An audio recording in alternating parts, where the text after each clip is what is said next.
Princess Diana's decision to confront Camilla Parker Bowles during a private party in 1989 is one of the most unforgettable moments in royal history.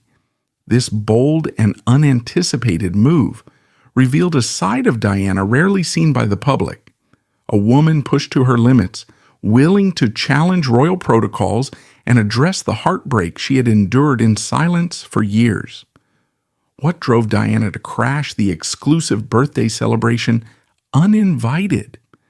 How did the tense exchange unfold between her, Camilla, and Prince Charles? And what were the hidden consequences of this dramatic encounter? In this video, we uncover 15 hidden details about Princess Diana's secret confrontation with Camilla Parker Bowles, a moment that redefined Diana's image, shook the royal family, and exposed the fragile foundation of her marriage to Prince Charles.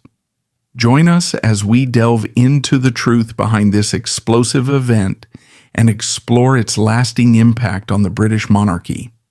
Princess Diana's choice to walk into that private birthday celebration for Camilla Parker Bowles' sister, Annabel Elliot, in 1989 has gone down in royal history as one of the most pivotal and daring moments to shape the modern British monarchy.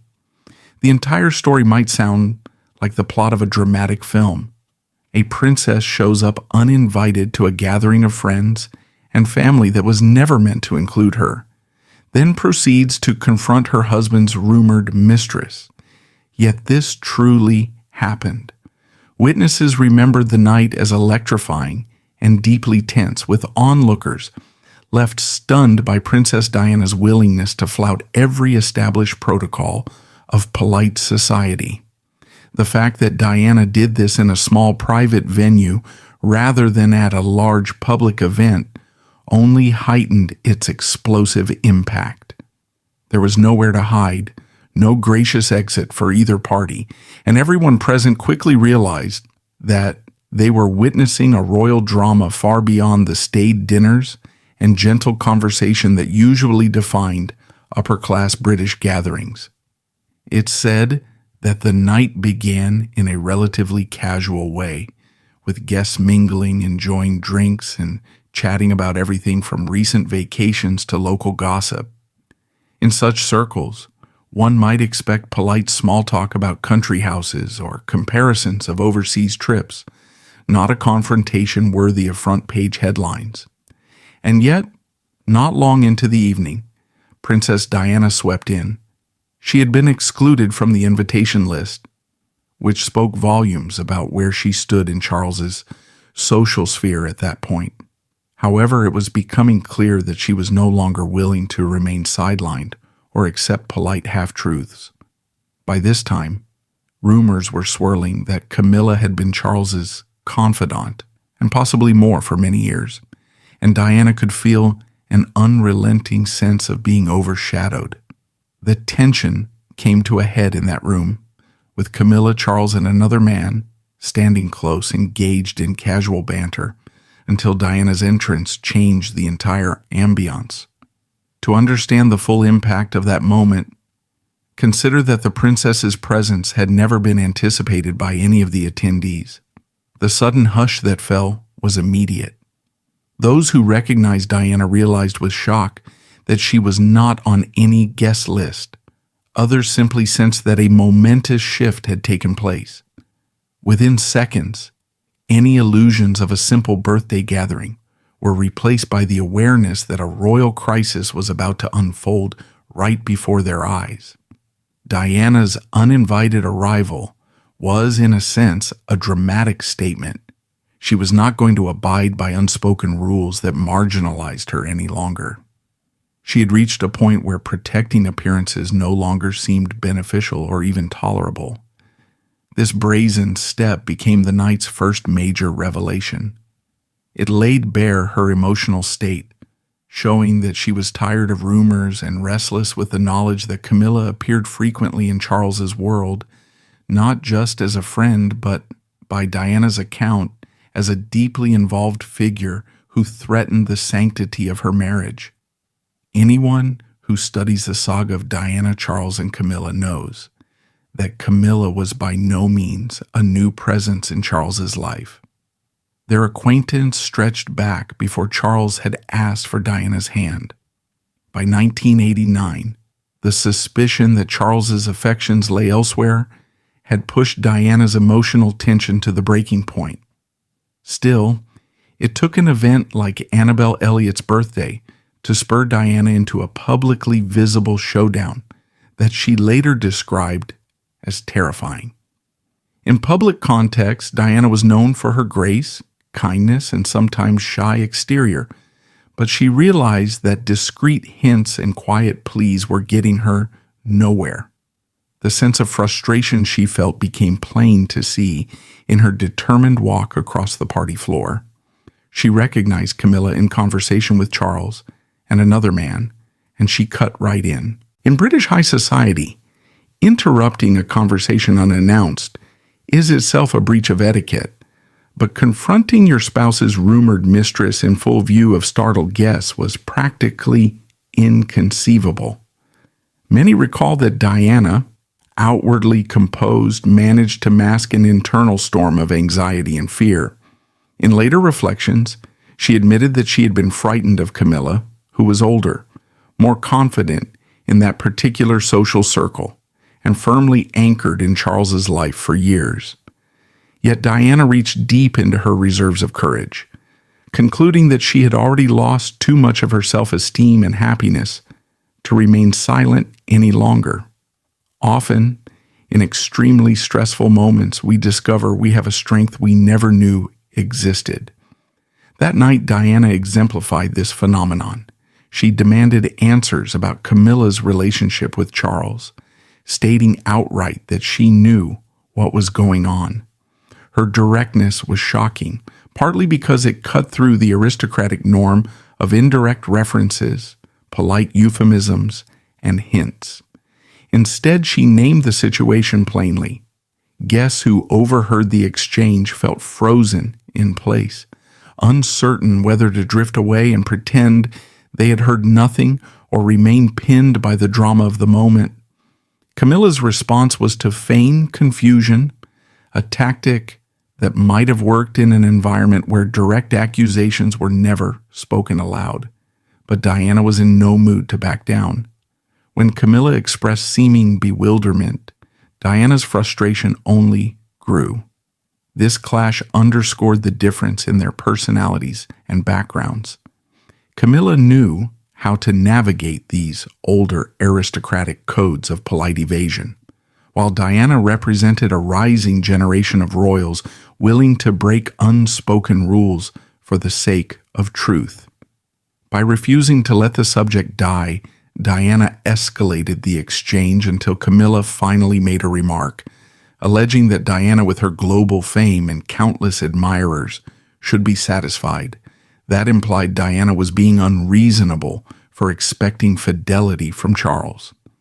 To an outside observer, that line spoke volumes about how Camilla viewed Diana's position as the adored, famous princess who was followed by cameras everywhere she went, receiving the world's admiration. Yet Diana was far from content with public adoration that couldn't compensate for a lack of genuine emotional support at home. Her frustration at that moment conveyed that no amount of paparazzi worship or public fairy tale illusions could make up for the heartbreak of what she believed was a marriage overshadowed by another woman. The directness of Camilla's defense, suggesting Diana should focus on her enormous popularity instead of her husband's private connections, illuminated the chasm between them. Camilla seemingly failed to grasp that Diana's core longing was for a loving, loyal partner, not just an adoring public. As the conversation continued, Charles reportedly stood largely silent, an onlooker to a confrontation that he had probably dreaded. The fact that he didn't intervene in a meaningful way marked a turning point in Diana's view of his emotional support. Some accounts even suggest he displayed annoyance or anger at Diana for causing a scene, rather than showing guilt or regret about the circumstances that brought her to that desperate measure in the first place. This passivity would become one of the most criticized aspects of Charles's behavior in retrospect. His inability or unwillingness to diffuse the situation or even acknowledge Diana's pain openly left her feeling not just betrayed, but isolated. All of this was amplified by the presence of other partygoers who now found themselves involuntary witnesses to a royal love triangle that had once been confined to whispers. When the confrontation ended, Diana reportedly excused herself and in private moments that followed, broke down in tears. She had reached a profound emotional catharsis. Later, she confided to friends or to her private recordings that confronting Camilla felt as though she were lifting a tremendous weight off her shoulders. For a long time, she had endured rumor and speculation about Charles's affections. That night, she finally addressed the elephant in the room head-on.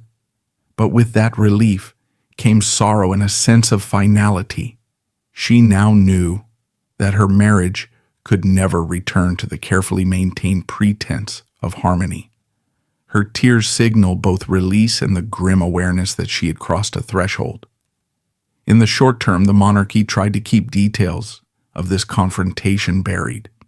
Even in 1989, media intrusion into royal affairs was already significant. Yet the palace had ways of managing how personal dramas were relayed to the press. Still, secrets have a way of leaking out. People who witnessed the showdown inevitably told others in their social circles, and the story spread quietly until it eventually came to public knowledge through Diana's own recorded revelations and interviews. At the time of the confrontation, palace staff braced themselves for what might come next. Some were loyal to Diana, having observed firsthand the sorrow she experienced and the empathy she extended to those around her. Others sympathized with Charles, believing he was trapped in a marriage that had been arranged too hastily and that he had never fully let go of his bond with Camilla. The staff's division mirrored a deeper fault line. Was Diana an inconvenient disruptor who exposed internal secrets the monarchy would prefer to keep concealed? Or was she a woman justifiably fighting for her emotional well-being and the integrity of her marriage? When the public eventually learned about what transpired that night, most reacted with sympathy for Diana. She was, in popular imagination, the people's princess, known for her charitable deeds, her genuine warmth toward those less fortunate, and her willingness to interact authentically with people from all walks of life. The idea that she had been driven to confront her rival so directly underscored how profoundly she must have been hurt. Media coverage painted her as the betrayed wife, locked in an untenable marriage with a husband who loved another. This view ignited discussions on whether the monarchy had mishandled Diana from the start, leaving her isolated in an environment that prioritized rigid tradition over emotional well-being. From a historical perspective, it's worth noting that extramarital relationships in aristocratic circles were often tacitly accepted in previous generations, as long as they remained discreet. Royal marriages at various points in history were more about political alliances and lineage than genuine personal happiness. However, by the late 20th century, times were changing. Television, rapid journalism, paparazzi culture, and a more modern sense of marriage as a union based on love and mutual respect made it far harder to maintain the old codes of secrecy. Diana symbolized that new wave. She wanted not only the formality of a royal marriage, but also the substance of a genuinely shared life. The gap between these hopes and the reality of Charles's ongoing connection with Camilla shattered any illusions of a fairy tale, culminating in that explosive confrontation at Annabel Elliott's birthday party. In the months and years that followed, the ramifications were enormous. For Diana personally, the confrontation sparked a transformation. She began taking more assertive steps in her public role. Previously, She had performed her duties in a manner that often portrayed her as shy or overshadowed. Now she found renewed strength in being open about her emotional world, forging closer bonds with the public. She threw herself into humanitarian causes, championing campaigns related to AIDS awareness and landmine eradication. Meanwhile, behind palace doors, the strain in her marriage to Charles worsened until their eventual separation in 1992. This period was a tumultuous one for the monarchy. Historians argue that as the public learned more about the confrontation and other behind-the-scenes dramas, respect for the monarchy dipped. People began to question whether the institution, which commanded such reverence and tradition, could truly represent the modern sensibilities of the nation. For many younger Britons, Diana's honesty about the heartbreak and the burden of her position felt more relatable than the stoic facade the royals were accustomed to presenting. The confrontation also changed Camilla's life. From that night onward, she was no longer simply a quiet figure hovering at the edges of Charles's world. She was drawn into the center of public scrutiny as the alleged other woman, and newspapers took a keen interest in exposing further details about her history with the prince. The tension among Camilla, Diana, and Charles became an ongoing saga that tabloids gleefully followed. In some corners, Camilla was vilified, perceived as having broken up a marriage that had captured global imagination back in 1981. She responded by staying largely silent for some time, but she could not escape the negativity swirling around her name. Even years later, after Diana's untimely death in 1997, Camilla would continue to shoulder the burden of being known as the catalyst for the breakdown of Charles and Diana's marriage. It took extensive public relations work and time for many people to soften toward Camilla and accept her role in Charles's life. Ultimately, in 2005, she and Charles wed, transforming her into a duchess and much later into the title she holds now. If we step back and look at how this single event helped reshape the monarchy, it's clear that the confrontation pressed the royal family to adapt. Up until this point, the monarchy had largely operated under a never complain, never explain code, believing that personal issues were best handled behind palace walls. Diana shattered that approach by addressing her marital issues openly, first through the confrontation itself and later through secret recordings and interviews that found their way to the press. This openness forced the royals to contend with heightened media scrutiny. Suddenly, they could no longer gloss over marital discord with official statements and carefully choreographed photo ops. The public began to demand transparency and sincerity, seeing in Diana's candid struggles a reflection of real human issues they could empathize with. And yet, while the monarchy was forced into damage control mode, Diana became even more cherished by large segments of the populace. Her vulnerability made her accessible, and her decision to directly confront Camilla exemplified a refusal to silently endure heartbreak. That was a bold stance for a princess expected to embody an impeccable image at all times. She showed that heartbreak could be addressed not by quietly fading into the background, but by asserting one's voice, even if it meant stepping into a volatile public conflict. In the aftermath, the sense of empowerment Diana felt influenced her charitable initiatives and personal life. She sought more control over her public image, collaborating with trusted journalists and forging strategic alliances to tell her side of the story, culminating in revelations that confirmed the confrontation to the public. By the time official statements announced her separation and later divorce from Charles, few were shocked. The seeds of that dissolution had been planted in 1989, in a single night of raw honesty that ended the possibility of a facade. Meanwhile, for Charles, the long-term implications were equally significant.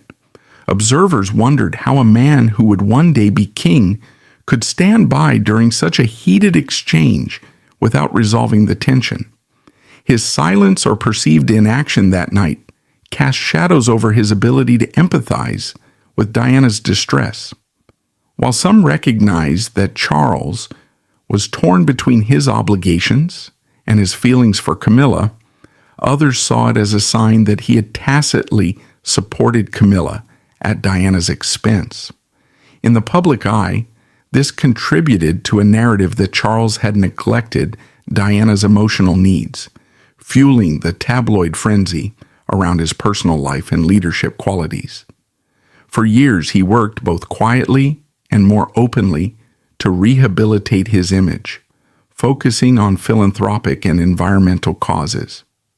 Nonetheless, the memory of 1989's confrontation, once revealed, lingered as a reminder that he had failed to bring peace to his marriage or shield Diana from the pain that led her to take such a radical step.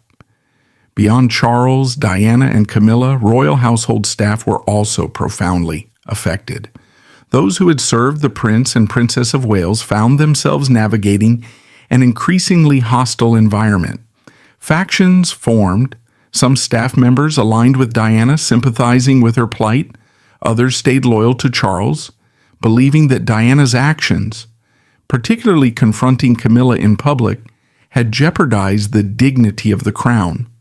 Morale grew tense, rumors circulated, and the entire apparatus that once prided itself on calm efficiency felt the weight of the fiasco. Over time, key staff chose to depart, citing the stress of working in a fractured atmosphere. Trusted aides who had once considered their roles stable began questioning their futures, recognizing that the royal bubble was no longer able to contain its internal conflicts. Society at large took notice in ways that extended beyond pure gossip. Diana's direct approach to Camilla challenged assumptions about how a high society wife was supposed to respond to infidelity. The British media, and eventually worldwide outlets, swirled with commentary on whether Diana's choice had been brave or self-destructive, whether she was seizing her power or shattering vital illusions that held the monarchy together. Many women found in Diana's stance a kind of representation that had long been missing. She refused to be a passive figure who turned a blind eye to her husband's extramarital emotional connections. Instead, she demanded acknowledgement. This resonated with evolving public attitudes about marriage, gender roles, and emotional honesty. Over the next few decades, the acceptance of divorce, even at the highest levels of the aristocracy, increased, partly influenced by the chain of events set off by the breakdown of Diana and Charles's union. The media coverage that followed was massive and typically angled towards sympathy for Diana. Headlines lauded her as a lonely princess who had confronted her husband's mistress in an attempt to salvage her dignity. Camilla, meanwhile, was cast in a more negative role, fueling tabloids that thrived on moral judgments and sensational angles. This storyline grew more convoluted as the monarchy tried to regain control of the narrative, but with each new leak, the press sensed the hunger of the public for more details. Diana herself, feeling cornered and misunderstood, turned to her own methods of expression, including recorded interviews where she explained her heartbreak in her own words. In so doing, she gave the public an intimate glimpse into the emotional cost of living in an environment where authenticity and self-care were sometimes sacrificed for outward appearances. Though the confrontation did not instantly fix anything in the short term, it triggered a wave of transformations. Diana and Charles formally separated, and the monarchy began an accelerated journey toward modernizing, or at least reevaluating, how personal issues would be handled in front of the media. By the mid-1990s, Diana's candor reached its apex with her famous BBC Panorama interview, in which she openly stated that there were 3 of us in this marriage. She admitted her own flaws, but made it unmistakably clear that Charles's ties to Camilla had been a constant presence. Looking back at the 1989 party, one can see that confrontation as the moment when Diana decided she would no longer silently endure being overshadowed. In the broader context of celebrity culture, Diana's willingness to confront Camilla also set precedents for how the personal lives of public figures might be scrutinized in the years ahead. The tabloid press, emboldened by the public's appetite for every detail of the royals' personal dramas, realized just how profitable it was to expose hidden truths. Diana, once prized by the media for her fashion sense and gentle aura, found herself in an even brighter spotlight, but now for deeply painful reasons. Camilla likewise faced unrelenting paparazzi attention that she had never experienced before. The monarchy itself had to adapt to a changing media environment that demanded transparency and offered little mercy for slip-ups or secrets. One detail that often gets overlooked is that Diana's bold move arguably influenced how she handled her philanthropic work afterward. Having confronted what she saw as a betrayal in her personal life, she gained a renewed sense of self-determination that carried into her public roles.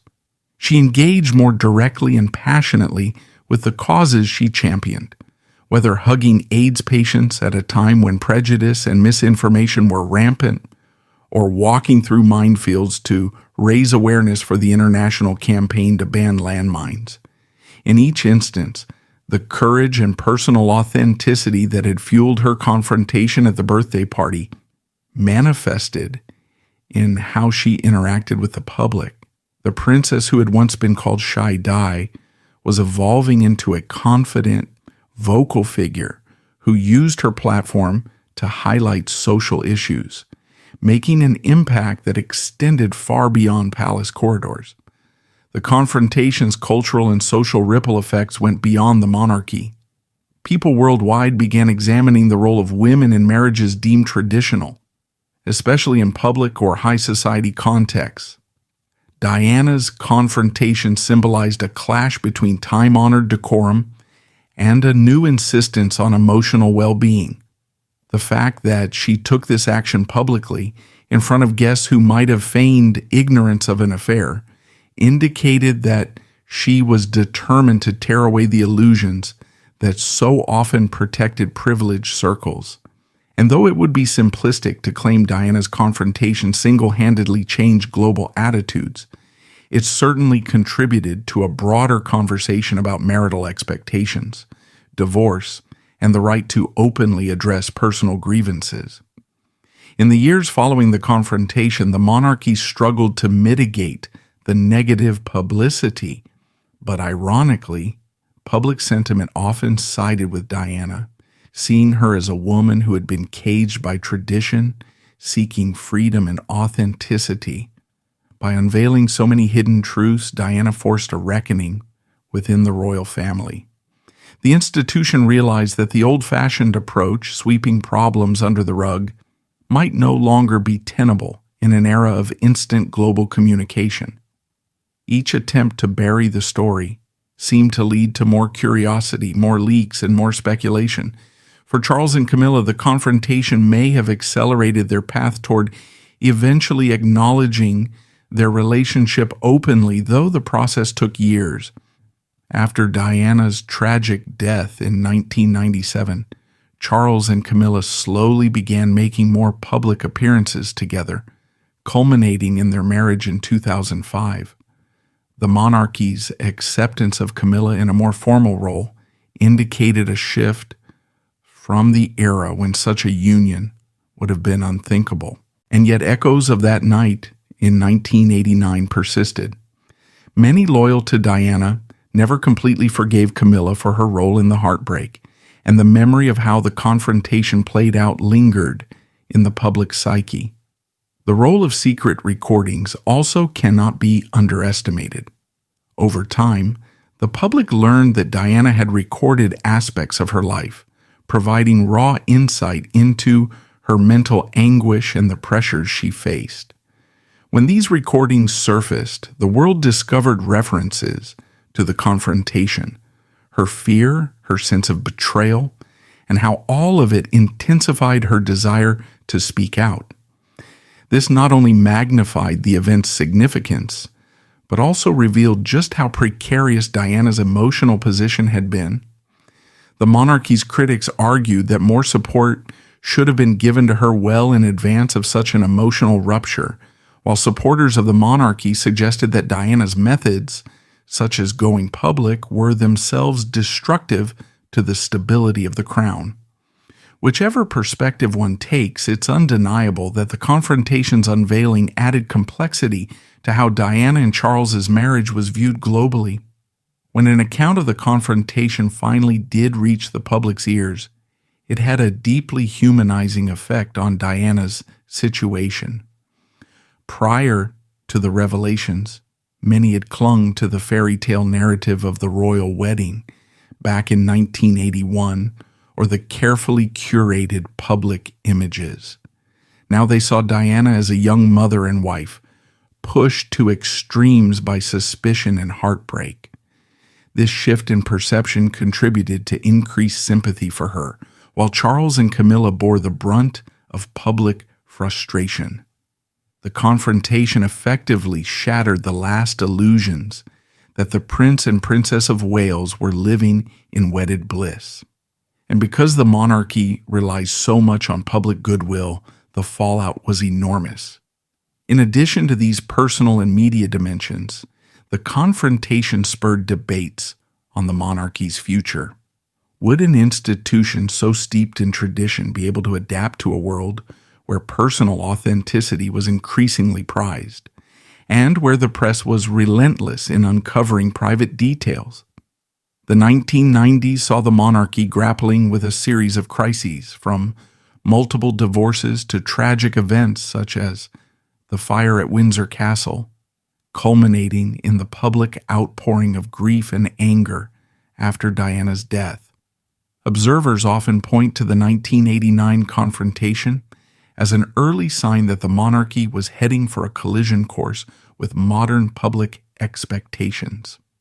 Diana's refusal to remain silent over her husband's alleged affair confronted the monarchy with a new reality. The old ways were no longer working. Long after that night at Annabelle Elliott's birthday party, those who were present continued to reflect on the shock that permeated the room.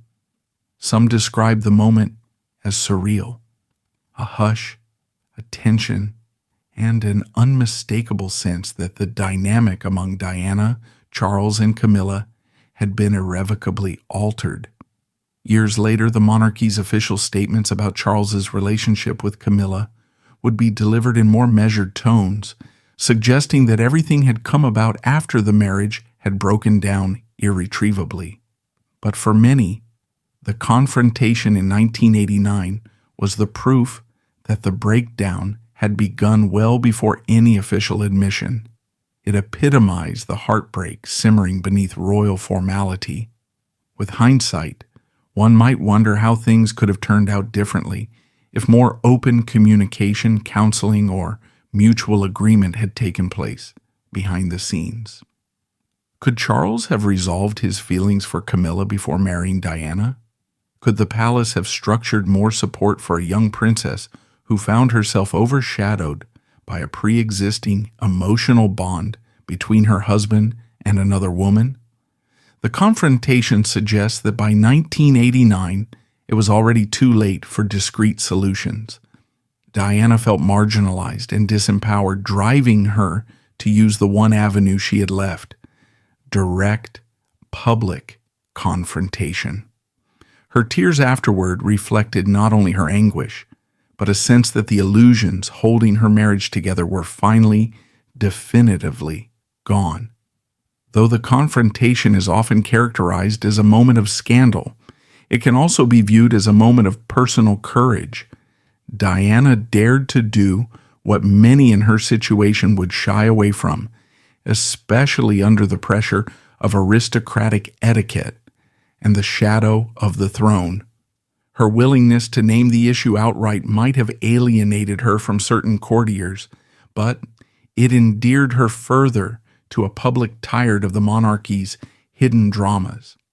In that sense, the confrontation foreshadowed her later steps, speaking with biographers, participating in unprecedented interviews, and eventually reshaping the public's view of the monarchy as something that needed to be transparent, not just regal. Years after these events, when the media examined the entire arc of Diana's life, the 1989 showdown with Camilla appeared as a pivotal scene in the narrative. The moment the people's princess found enough strength to demand that her tormentors confront the reality of their actions, it remains a potent reminder that even in a system as protocol-driven as the British royal family, raw human emotion can erupt and alter everything. That night, Diana took a major risk, and although it did not save her marriage, it crystallized her position as someone who would not quietly accept the status quo. She effectively redefined the boundaries of what royal spouses could publicly do when faced with heartbreak.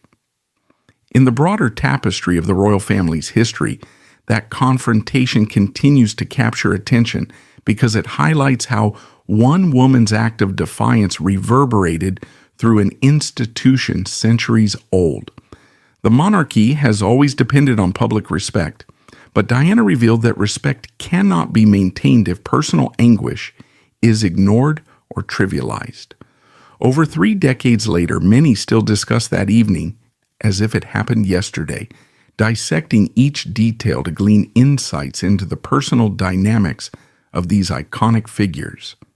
Tabloids, documentaries, and countless books have revisited the confrontation, some casting Diana as a tragic heroine, others offering more nuanced viewpoints on how all three, Diana, Charles, Camilla, were entangled in a web of expectations none could fully escape.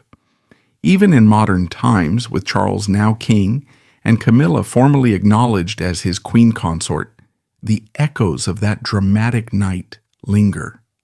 The monarchy has had to embrace greater openness, partly in recognition that the old mystique was no longer enough to safeguard its reputation. The legacy of Diana's uninvited entrance into a private party stands as an enduring symbol that no title or protocol can fully contain human heartbreak. The quiet power of that confrontation influences how younger royals approach their personal relationships, press engagements, and philanthropic priorities, suggesting that the monarchy learned, however reluctantly, the importance of authenticity. In a sense, Diana's heartbreak catalyzed conversations about mental health, emotional honesty, and the complicated nexus of public duty and private life. Reflecting on the entire story, one can see how each of the details recounted over the years weaves together a portrait of a princess who, despite internal terror, confronted the very person she believed was undermining her marriage. The private, intimate setting of the birthday party only intensified the drama, making the confrontation unavoidable for those present. The mixture of fear and resolve that Diana displayed illustrated her complexity.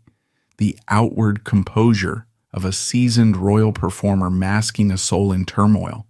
Camilla's response, feigning ignorance and later implying Diana was overreacting, showcased a world in which the privileged had learned to keep scandal hidden behind polite pretenses.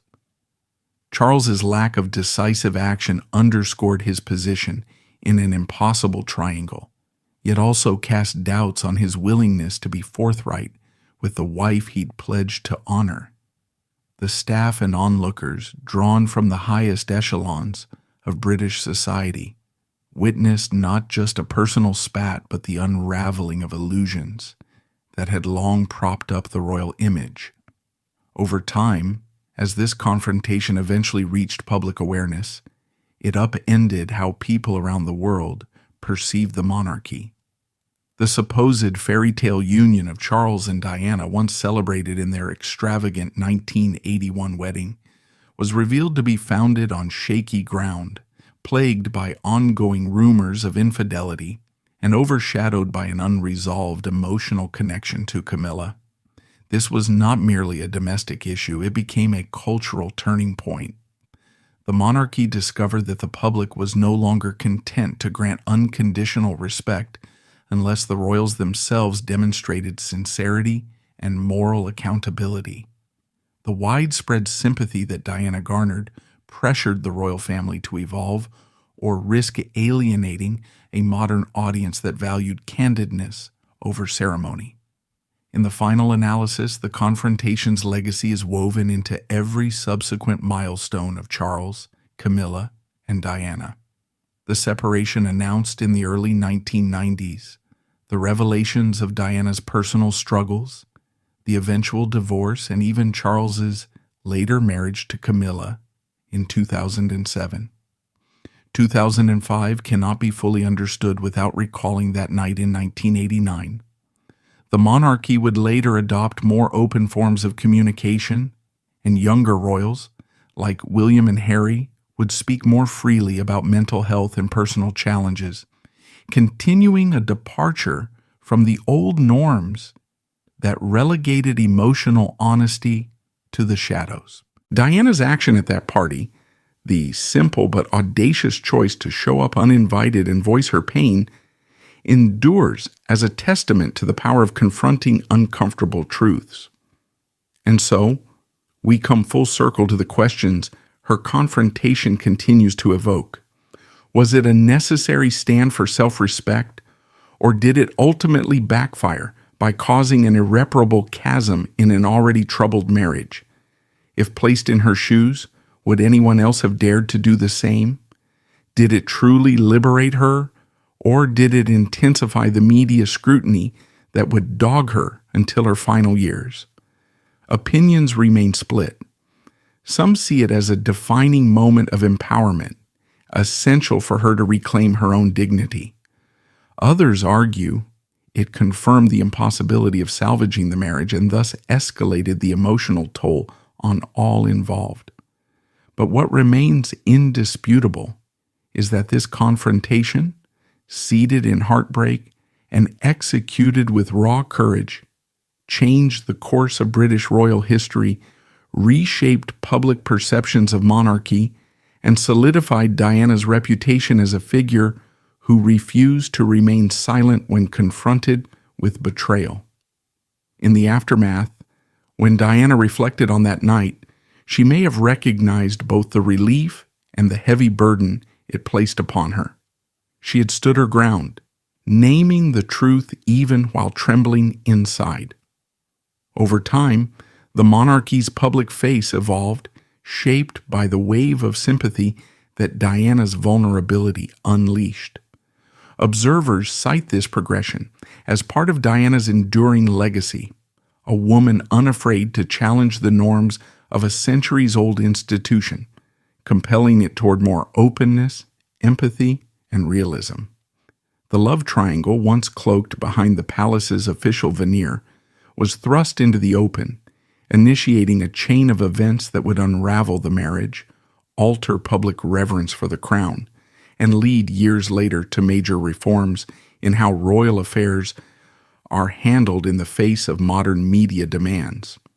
From that fateful moment of eye contact across a crowded room to the tears Diana shed afterward, every detail of the confrontation has been debated, romanticized, or criticized.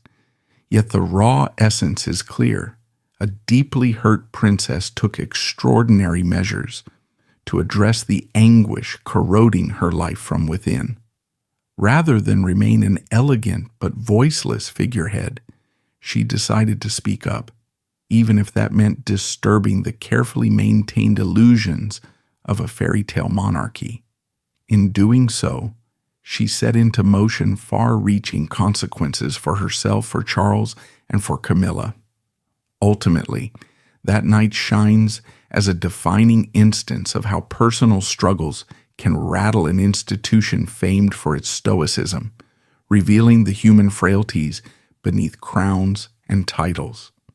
It remains a compelling chapter in the saga of Princess Diana, one that encapsulates the pain, the courage, and the transformative impact of a single act of confrontation that changed everything for the British royal family.